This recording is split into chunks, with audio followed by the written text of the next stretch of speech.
Welcome back to part 2 of How to Create a Business Plan. Yesterday we covered the basics, and now we're going to look at some of the more interesting parts, including one really important part of the plan that many businesses miss.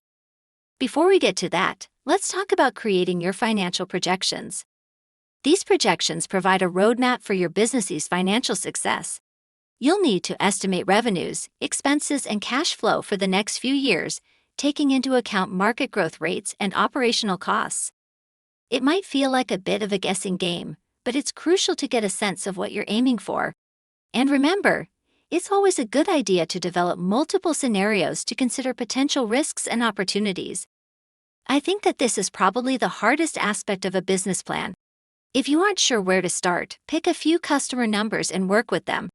For example, what would your business look like with 10 customers in the first year? What happens when you hit 100, 1,000, or 10,000 customers? How many customers would you need to break even in the first year? Don't forget that your costs will scale with the number of customers too. You will need more staff and more infrastructure, and that has to be factored in. You might find that there's a sweet spot, an optimal number of customers, where you can maximize your profit without expanding the business and increasing the risks and ongoing costs too high. In today's competitive business landscape, alliances can be a game changer.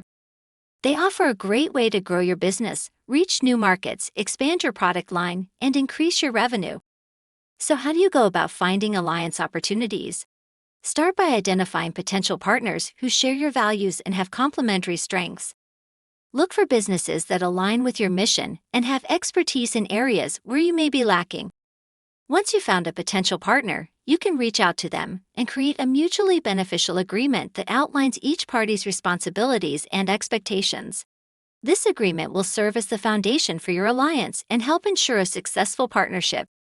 For now, your business plan just needs to include potential partners and an exploration of the ways that they will allow your business to offer new products or services that you wouldn't be able to otherwise. For example, if you run a physiotherapy business, you might partner with a gym.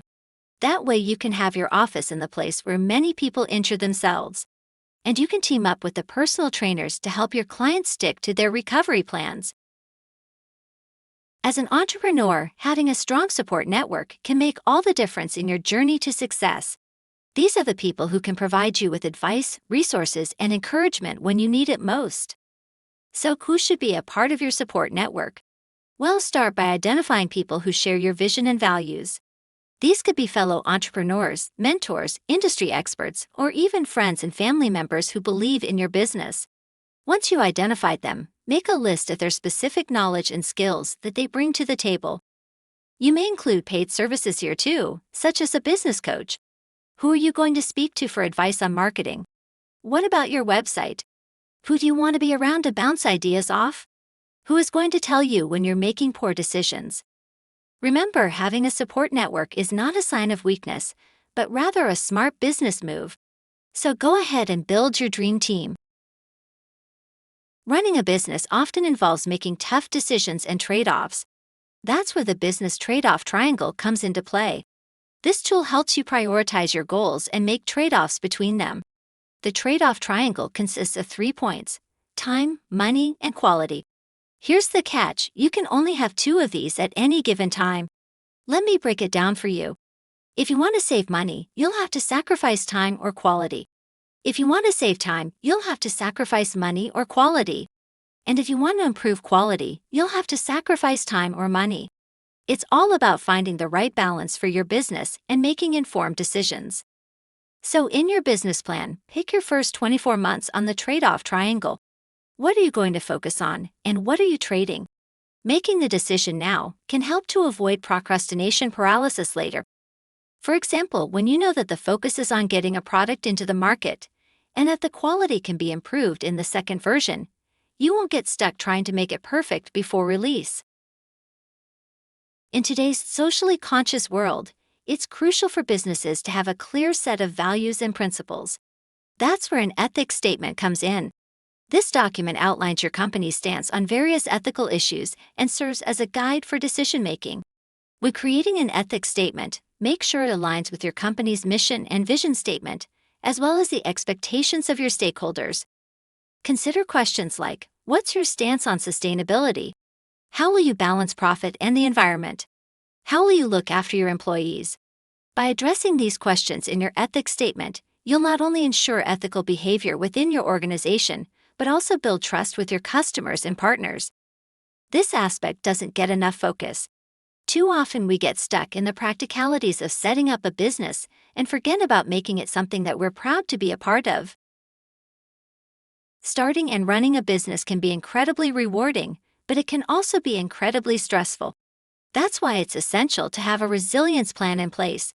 I promised you that there's an aspect that gets completely ignored in most business plans, and this is it. Being an entrepreneur means that it all starts and ends with you. The pressure is on to give every hour to your business that you can.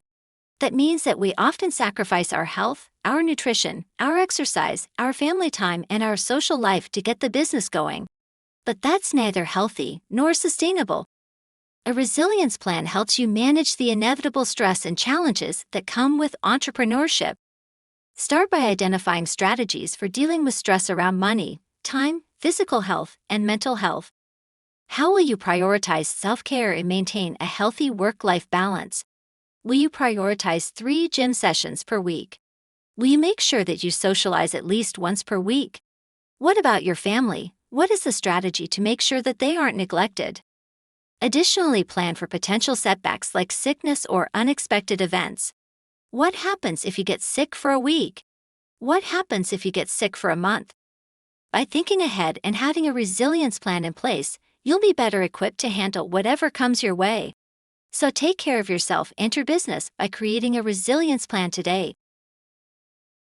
Last but not least, let's talk about the executive summary.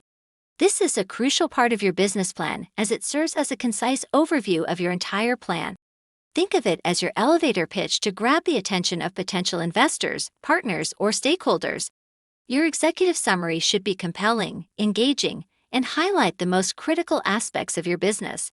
It should capture the essence of your vision, strategy, and financial projections. A well-crafted executive summary can open doors to opportunities and spark interest in your business. If you can't summarize an aspect of your business, it may be a sign that it's too complicated, or that you haven't yet researched and planned it fully. So take the time to craft a powerful executive summary that leaves a lasting impression. Trust me, it's worth the effort. And that's it for today's video. I hope you found these tips helpful. If you did, don't forget to like and subscribe for more content like this. And if you know someone who might find this useful or interesting, please forward it on to them.